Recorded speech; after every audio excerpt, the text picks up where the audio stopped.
Assalamualaikum and very good morning. My name is Fikri Amsyar. My metric number is 2754113 and I'm from Bachelor Risk Management and Insurance. Today, I would like to present about the Nissan Motor Company liquidity risk and its determinant. This is my topic for the corporate governance assignment. Without wasting any more time, let's jump to my first point, which is the company background. It was founded in 1933 and is a pioneer in the production of automobile by Nissan Motor Co. Ltd. Around 70 years later, Nissan has grown to the one of the world's largest automakers, with an annual output of 2 million units, making a worldwide 4.9%. At the domestic level, 774,000 cars are sold annually, and the second largest behind Toyota.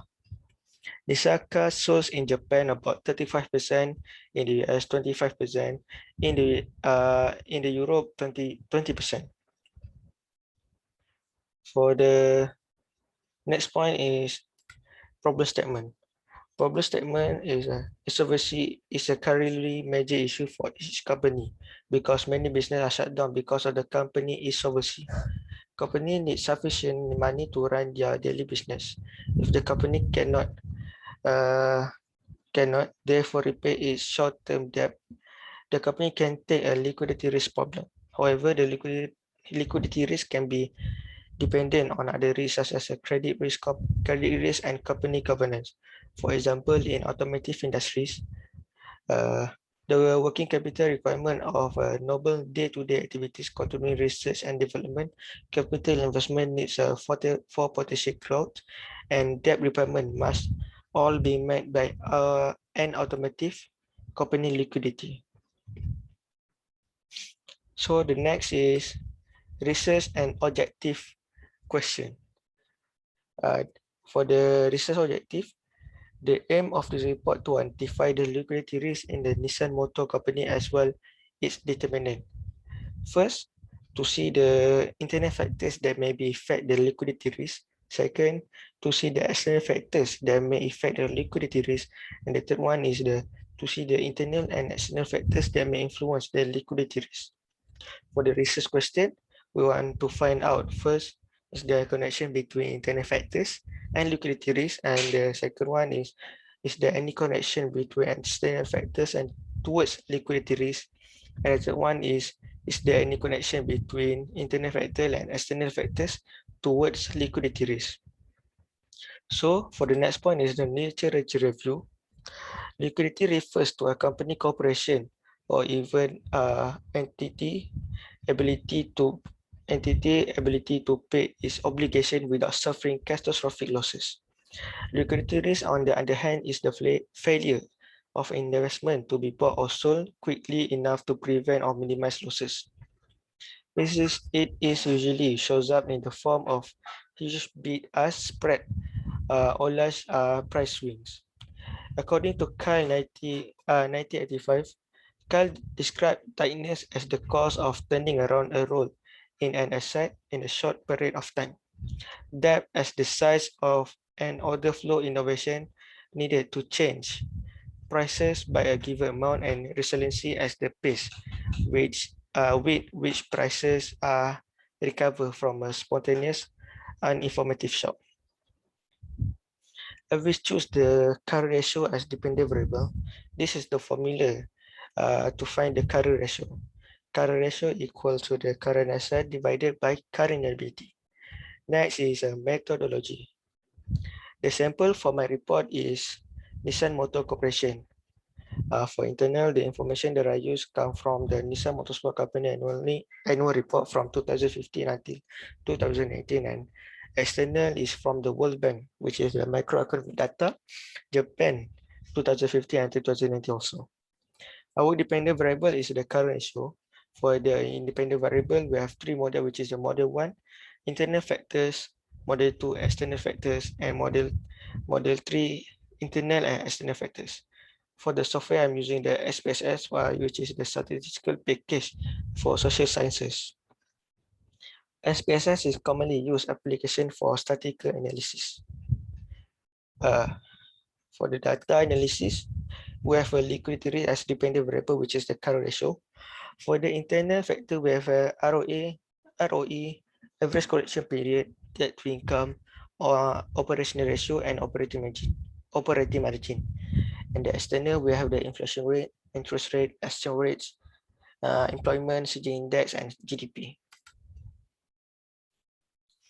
So for the next point is about the finding analysis. So I use the model 3, which is internal external factors. So for the first finding is a model summary.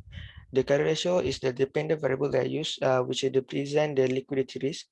The SPSS select the most important associated variable to present the mode, since the procedure we use for the calculation of independent variables is stepwise in the linear regression analysis.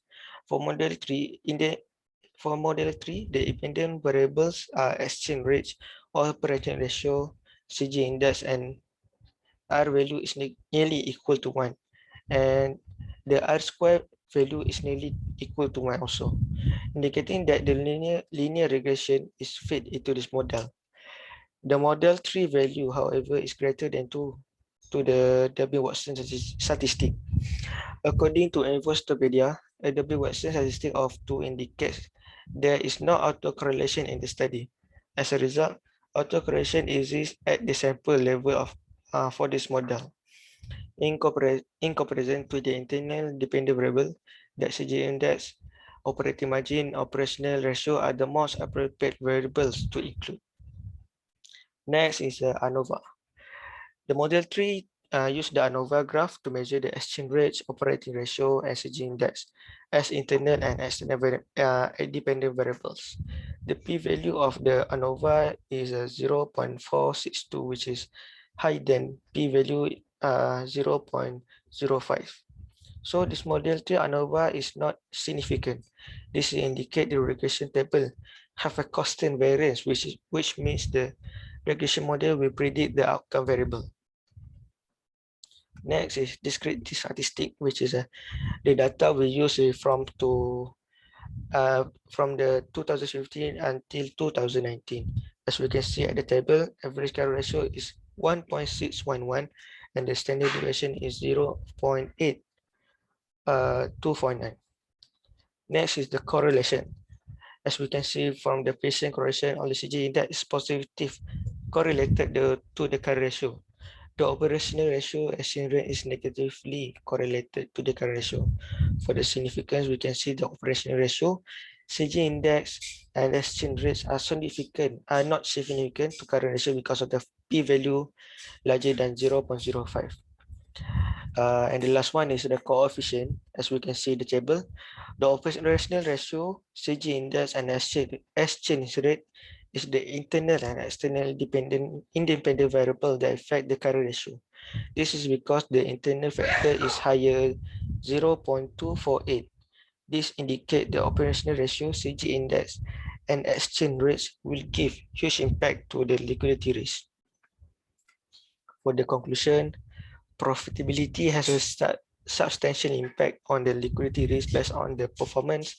Consequently, profitability must also be reduced to manage the liquidity ledger. Short-term expenses and duties should not be underestimated in order to reduce profitability. This is because the business operates successfully at this price. In addition, the operational ratio, CG index, and the exchange rates are associated to the liquidity risk significant negatively.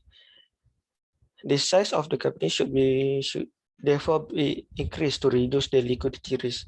The company must acquire longer-term asset to increase the company size and thereby secure long-term duration of the company. Corporate governance is linked to the liquidity risk, which corporate governance can help the business keep the company stable. Therefore, it is also advisable in its daily activities, especially the 4 pillars of corporate governance, which is the openness, fairness, independence, and accountability to enforce corporate leadership. That's all from me. Thank you.